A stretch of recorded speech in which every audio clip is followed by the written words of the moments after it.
చుంచుపల్లి వాడుగూడెం రైతులకు చెందిన మిర్చి నారుమల్లు వరదల్లో కొట్టుకుపోవడంతో 2 లక్షల వరకు నష్టం జరిగినట్లు బాధిత రైతులు తెలిపారు. నష్టపోయిన రైతులను ప్రభుత్వం ఆదుకోవాలని కోరారు. మండలంలోని వరద ముంపు ప్రాంతాల్లో మంత్రి సీతక్క పర్యటించారు. మండలంలోని కమలాపురం, సుభాష్ చంద్రబోస్, ఇందిరా, ఎర్రవాగు ప్రాంతాలలో బాధితులను కలిశారు. ముంపు బాధితులు గ్రామంలోని జెడ్పీ హైస్కూల్లో ఏర్పాటు చేసిన పునరావాస కేంద్రంలో తలదాచుకోవాలన్నారు. బాధితులకు మంత్రి దుప్పట్లు అందజేశారు.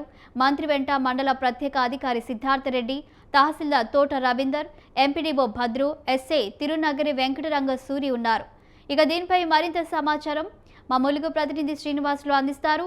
శ్రీనివాస్, రైట్ షాల్ని ఏదైతే అల్పపీడ ద్రోణి వల్ల గత 2 రోజులుగా విస్తారంగా వర్షాలు కురుస్తున్నాయి. అదేవిధంగా ములుగు జిల్లాలో 3 రోజులుగా భారీ వర్షాలు నేపథ్యంలో ఏటునాగరం మండలంలోని చినవేనపల్లి నుండి శివాపురం, గోగుబెల్లి మధ్యలో గల నడివర్రే వాగు ఉధృతంగా ప్రవహించడం వల్ల వంతెన సమీపంలో ఇరువైపులా నీటి ప్రవాహం కొట్టుకుపోయింది.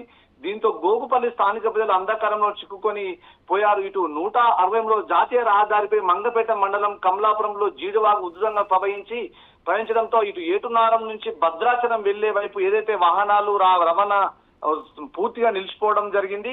అదే విధంగా అల్పపీడన ద్రోణితో కురుస్తున్న భారీ వర్షాలతో గోదావరి ప్రవాహిత ప్రాంతమైన వరద ప్రవాహం కాళేశ్వరం త్రివేణి సంగమం స్థానగట్టల పై నుంచి గోదావరి 9 మీటర్ల ఎత్తులో ఉధృతంగా ప్రవహించడం జరిగింది. మేడిగడ్డ బ్యారేజ్ వద్ద 4,63,416 క్యూసెక్కుల వరద ప్రవాహం కొనసాగుతుంది. అదే స్థాయిలో 85 గేట్లు ఎత్తి దిగువకు ఇంజనీర్లు అయితే విడుదల చేసిన పరిస్థితి అయితే నెలకొంది శాలిని.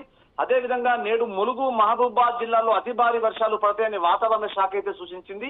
మంగపేట మండలం, ఏటునాగరం, తాడవాయిలో భారీ వర్షాలు కురుస్తాయని వాతావరణ శాఖ వెల్లడించింది. దీనిపై ములుగు జిల్లాలో పర్యటిస్తున్న అర్ధాంతరంగా వెంటనే ఉటావుటిన మంత్రి సీతక్క అయితే మంగపేట మండలానికి బయలుదేరి సంఘటన స్థలం ఏదైతే వరద ప్రభావిత ప్రాంతమైన ఎర్రవాగు ప్రవాహంతో కమలాపురంలో అధిక వరద రావడంతో కొంతమంది ఇళ్లలో నీళ్లు చొచ్చుకు రావడంతో వాళ్ళని వెంటనే పక్కనే ఉన్న జెడ్కేసే స్కూల్లో అయితే వాళ్ళని పురవస కేంద్రంగా ప్రకటించిన దాంట్లో తలదాచుకోవాలని చెప్పారు. అదేవిధంగా మంత్రి సీతక్క బాధితులను వెంటనే వెళ్లి పరామర్శించి దుప్పట్లు, ఏదైతే వంట సామాగ్రి ఏదైతే ఉందో ఆమె వాళ్ళకు సరఫరా చేయడం జరిగింది. శాలిని, రైట్. ఇక ఎప్పటి నుంచి వర్షం పడుతూ ఉంది? ఎంత సెంటీమీటర్ల వర్షపాతం నమోదైంది? ఒకవేళ ఇదే పరిస్థితి ఉంటే ఏంటి పరిస్థితి ములుగులో?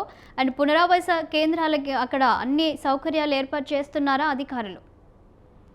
దేశాన్ని ఏదైతే మంత్రి అంటే ప్రభుత్వం ఏదైతే చేపట్టిందో వరద బాధితులకు అక్కడ మంగపేట మండలంలో రవీందర్ ఎంఆర్ఓ గాని, స్థానిక ఎస్ఐ గాని తక్షణం ఎక్కడ కూడా అవాంఛనీయ ఘటన చేత పురావాస కేంద్రాలు అయితే అన్ని ఏర్పాటు చేయడం జరిగింది. దానికి తోడు వాళ్ళు ఉండడానికి నిత్యావసర వస్తువులు కూడా ప్రభుత్వం సరఫరా చేస్తుందని స్థానిక ఎంఆర్ఓ, మంగపేట ఎంఆర్ఓ రవీందర్ అయితే వెల్లడించారు. అదేవిధంగా ములుగు జిల్లాలో ఈ రోజు నమోదైన వర్షపాతం వెంకటాపూర్ 29.6, ములుగు 28.0, గోవిందరావుపేట 36.8, తాడ్వాయి 113.6, ఏటూరు నగరం 187.2, కన్నాయిగూడెం 105.2, వాజేడు 78.4, వెంకటాపురం 145.2, మంగపేట 162. టోటల్ గా ములుగు జిల్లా వ్యాప్తంగా 9.4 వర్షపాతం నమోదైనట్టు వాతావరణ శాఖ అయితే వెల్లడించింది. ఈ క్రమంలో వెంకటాపురంలో అతి భారీ వర్షానికి రైతులు ఏదైతే మిరప నారుమడులు పోస్తున్నారో ఇవి కంప్లీట్ వరద ప్రభావంలో కొట్టుకుపోవడంతో రైతులు ఆందోళన చెందుతున్నారు. ప్రభుత్వం వెంటనే వీటికి ఎక్స్గ్రేషియా చెల్లించాలని చెప్పేసి అయితే రైతులు మొరబెట్టుకున్న పరిస్థితి నెలకొంది. Shalini, right. Thank you Srinivasulu.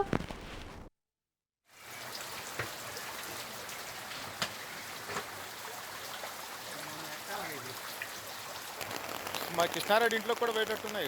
లోపలికి పోలే ఇద్దరితో ఆగితే లోపలికి లేకపోతే పోతాయి.